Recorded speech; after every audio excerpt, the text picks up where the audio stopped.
All right, welcome to the first critique video. I'm in my studio this time and not in my bedroom, which is nice.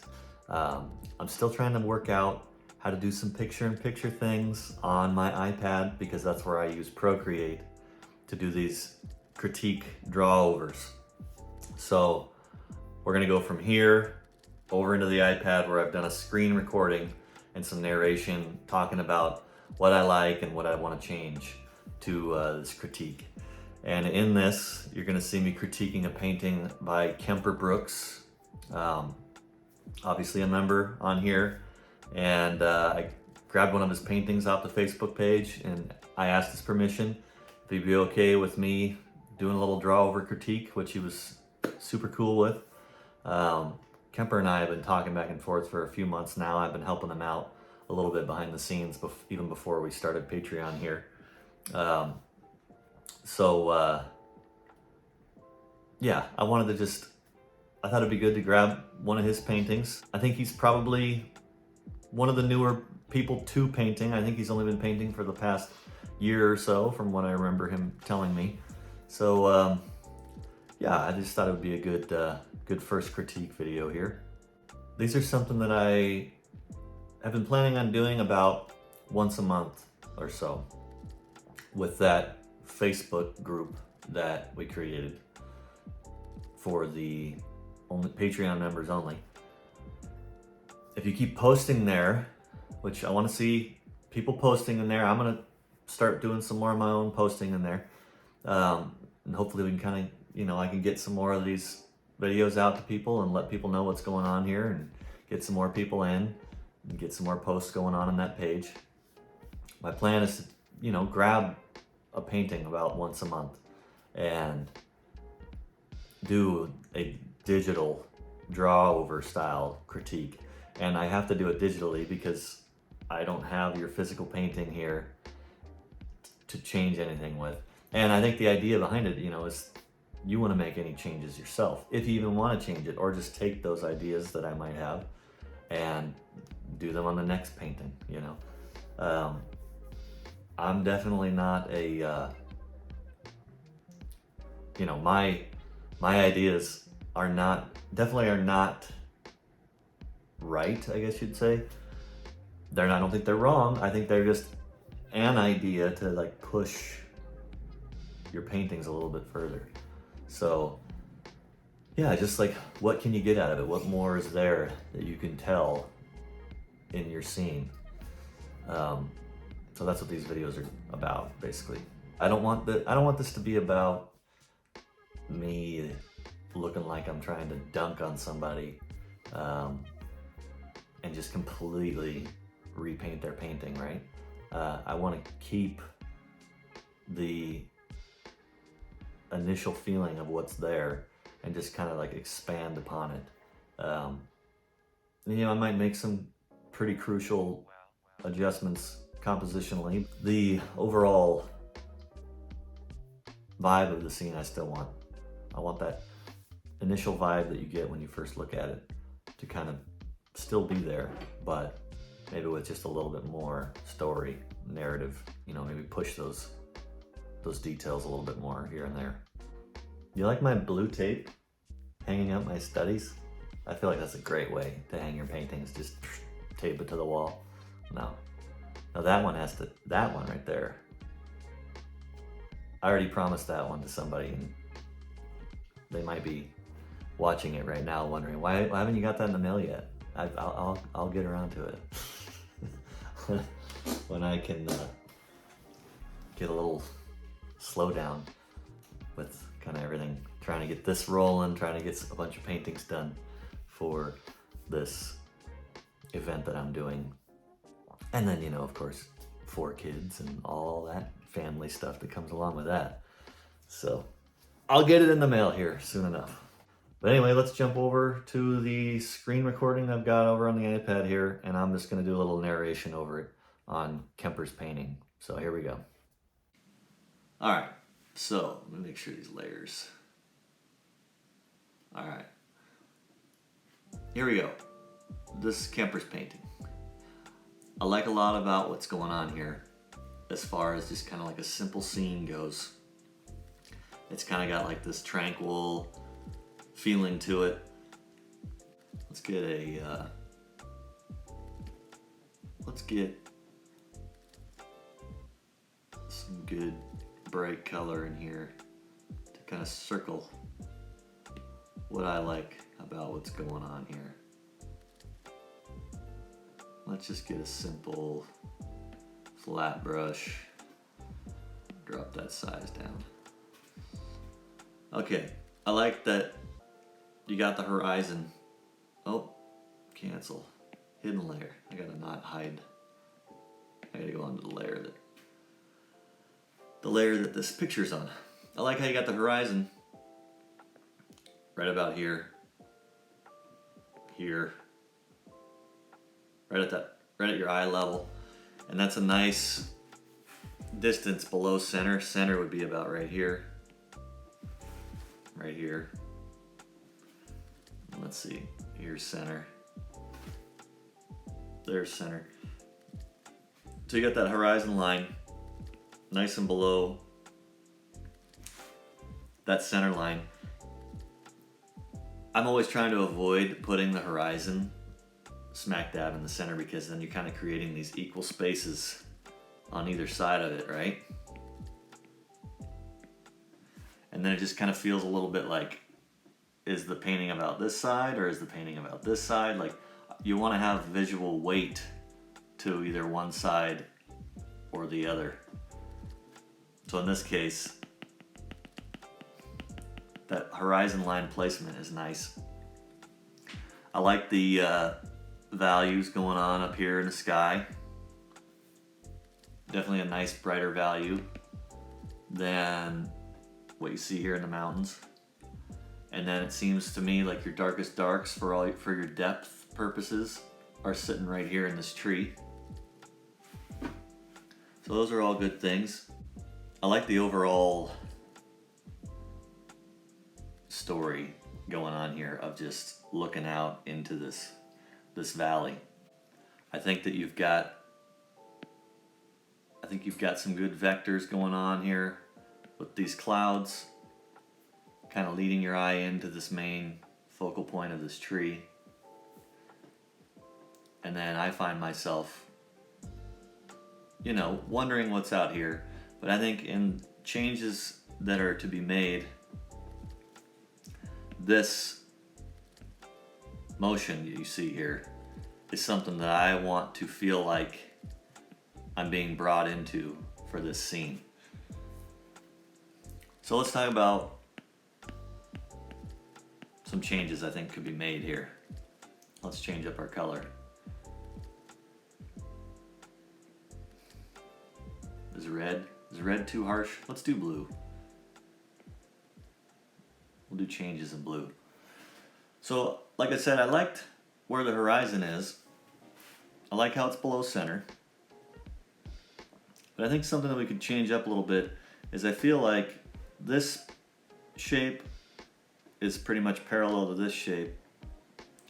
And then, we kind of got some parallelness going on in the clouds. You got a nice vector here. But between this shape here, and this shape, or sections, however you want to call them, I'd say they're almost equal in size. You might have a little bit more sky going on than you do this background, but the background and the foreground here generally the same size. And this parallel nature here is just something that I would maybe want to see switched up a little bit, and maybe make one area bigger, one area smaller. So I think I would possibly drop this horizon line down just a little bit, and then maybe make this mountain just have a little more prominence to it, and create a bigger area here in the middle with a little less sky and a little less foreground. Just something that I'm feeling like would be a nice mix-up of the balance for the scene. I think that what am I going to say here? I'm not a huge fan of the overall shape of the tree, but I do think that the size and placement isn't bad. If anything, I might move it slightly more into the scene. And then what I think I would want to do, what I would want to see with this tree, is I'd want to see just a little bit more variation in the edges of that tree. And I think I'd also want to see just a little bit more of the inside of that tree. Kind of show a little bit more of how this thing is structured. And as big as this tree is, it could be two trees. I mean, you have two trunks here.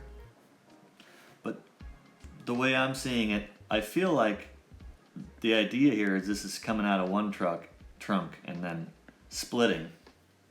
That's not bad, but I think I would probably make this tree have the weight of one trunk and then some supports coming off of it. And really play around with this shape and get it so that there's some nice wide hanging branches, some openings to show how the tree's structured, poking some sky holes in.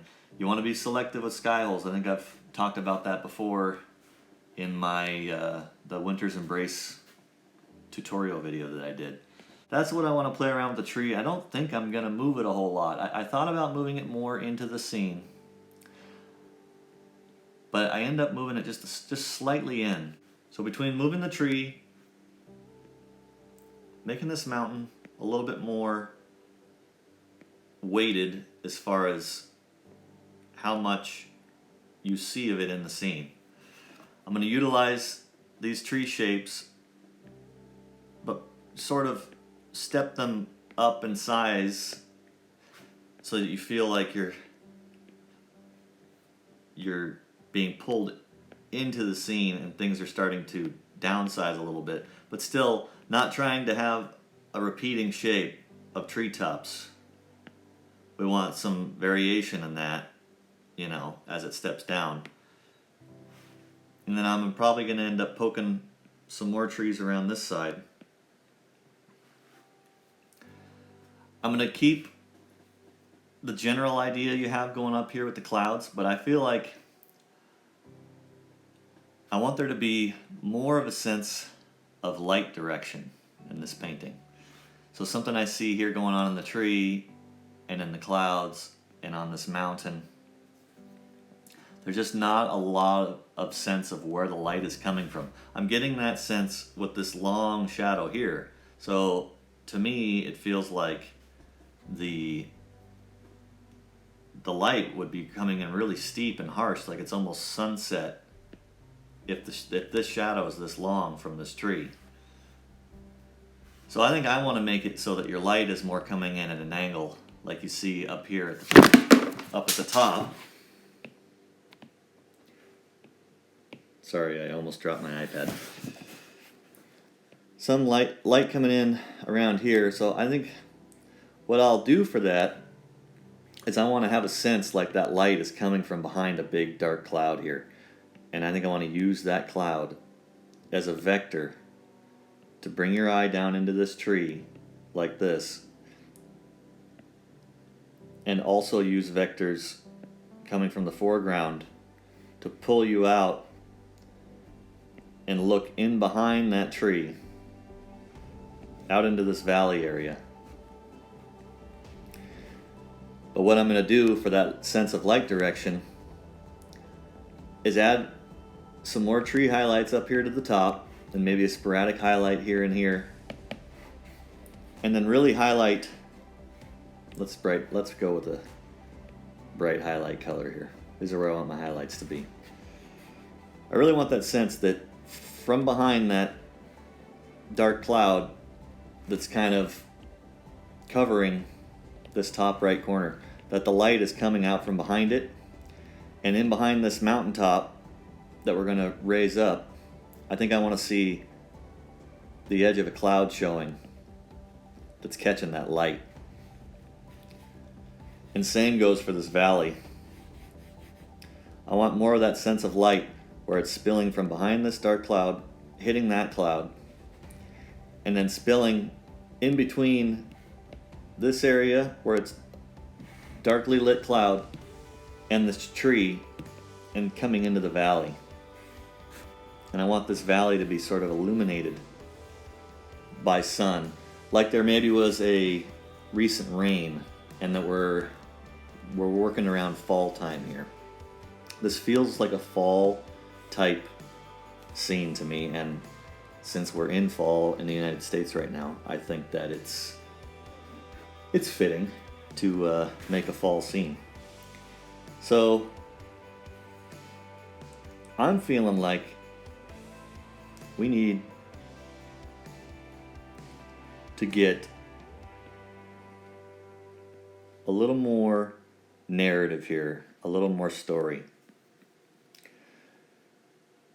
So I think that this valley needs some vectors, like some crop line type vectors, like it's maybe a hayfield. And in that hayfield, I think we might see some rolls of hay bales, keeping them away from the center line and stepping back into the distance.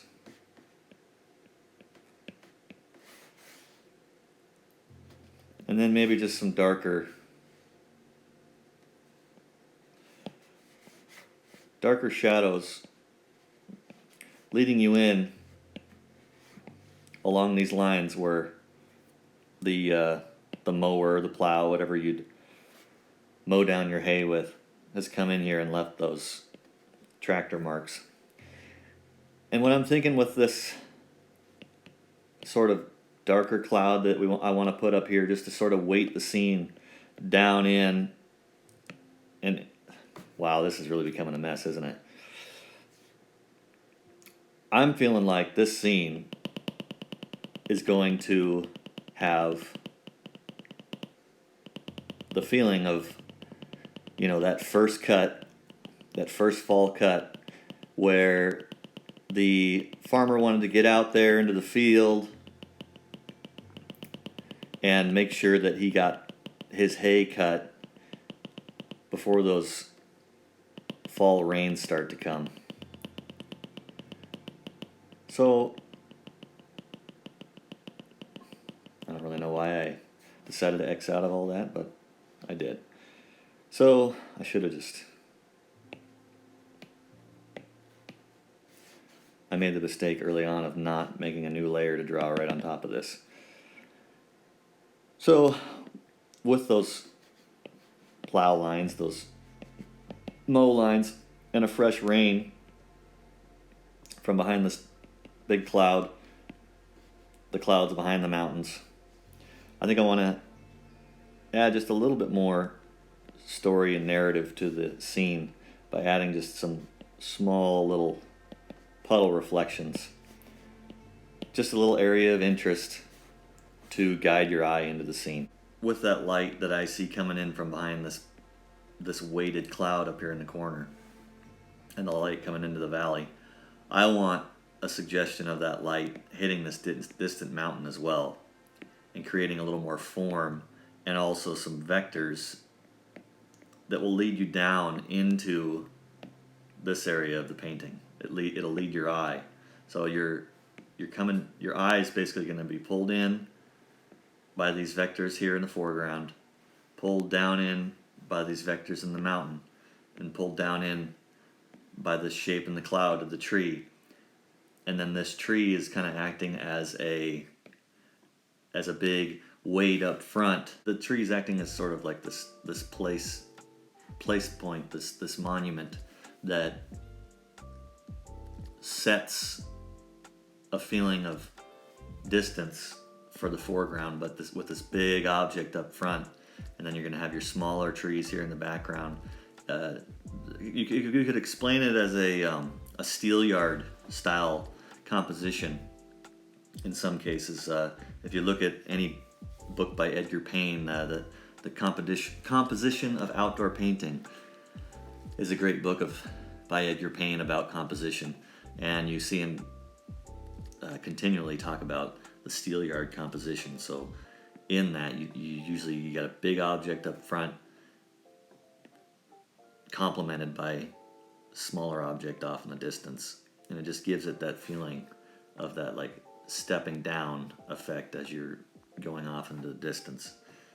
So between having this big object up front in the tree and these vectors leading your eye down in to this area out into the field that's going to have highlight, that's where I want a little more narrative with those hay bales sitting out there. And those hay bales, I'm thinking they need to be off center, just like that horizon is off center. Sort of sitting right at that golden ratio point. That golden rule, if you ever heard about the golden ratio, it's almost at your like 1/3 mark. That golden ratio point that you see is like a mathematical point that you see a lot in nature as far as how shapes of leaves and things step down from one another in size. And it creates a visually pleasing look in paintings as well. Alright, sit back and relax and watch a little time lapse of this critique coming together.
Well, there we go. I hope you think that I didn't completely ruin your painting, Kemper. It's nothing personal. I like how it was in the beginning, and you know, if I did more than you wanted to do in your painting, I totally get it. Like, hey man, I just wanted to have like this simple scene, like not a lot going on. That's fine with me. Uh, but yeah, I just thought there could be more we could pull out of this. There's more there. Just kind of like, okay, you've got it. Let's tease it out a little bit and see what more narrative we can tell with this.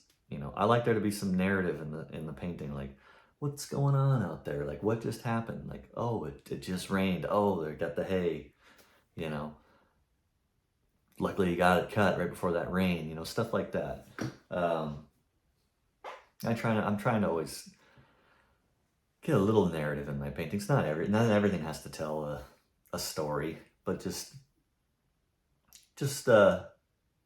put you in make you feel like you're in a place a little bit more. I thought that maybe in that initial painting, it was missing a little bit of something else that I wanted to see. So yeah, hopefully you didn't think I ruined it. If you didn't, I hope you liked it. I hope the rest of you thought it was fun to watch. Maybe you learned a little something, got an idea here or there. That's all these critique videos are about. It's just kind of like an exercise, a brain exercise of like, oh, what could I make better about this? I think everybody on here is on the Facebook page. If you're not, it's called Spilling the Paint. I'll put a link to it in this video. And yeah, share it with a friend, an art friend, anybody that you might know that would like to learn a little bit more about painting and possibly have their painting critiqued. And keep posting your stuff in there. I'd like to see some new stuff that I could pull from, like a number out of a hat. Like, oh, there we go. I like that one. Let's critique that one. If you say on the post like critiques welcome, I might just do it. But I'll probably try to ask you ahead of time. Message you, say, hey, I'm thinking about doing a critique video of this one for Patreon. What do you think? Just kind of give you a heads up so you're not like, what? I didn't really want a critique. No. So, yeah, I think that about does it for this video. I probably ended up talking way too long and could shorten this up by about 10 minutes. But I like videos where people are kind of just talking about stuff, so maybe you do too. Give you a little something more to watch here. So, if you liked the live stream I did last week, what did we do that on Thursday night? 5 o'clock on a Thursday night? I feel like that's a pretty good time for me. I don't know about you. Let me know in a comment, maybe on this video, if you'd be able to catch something live earlier than that, later than that. That was 5 p.m. Pacific time. I'm on the West Coast, United States. So 5 p.m. my time, it worked for me on that day. I'm pretty flexible around days, time. Can't do just any time or any day, but I can be pretty flexible. So I want to try to keep doing those lives somewhat weekly. I don't know if I'm going to do one this week, but I'm thinking next week, maybe an every other week thing. We'll do a live stream, and I want most of them to be out here in a studio. It'd be nice to actually be live doing some more painting. The first one was kind of a lot of talking, but do some more painting and answering your questions and stuff. So, all right, I've rambled again. Too much rambling. I could just keep rambling. When you got a camera right here in front of you, and you feel like you just have to like fill up the silence with things to talk about, and maybe I talk about too much. All right, I'm gonna go. I keep looking at the wrong place. The camera's right there. Look right there. All right, I think I'm finally gonna get out of here. I'll see you soon, and thanks for being here. I really appreciate the support, and yeah, hope to see it grow. So I will see you soon.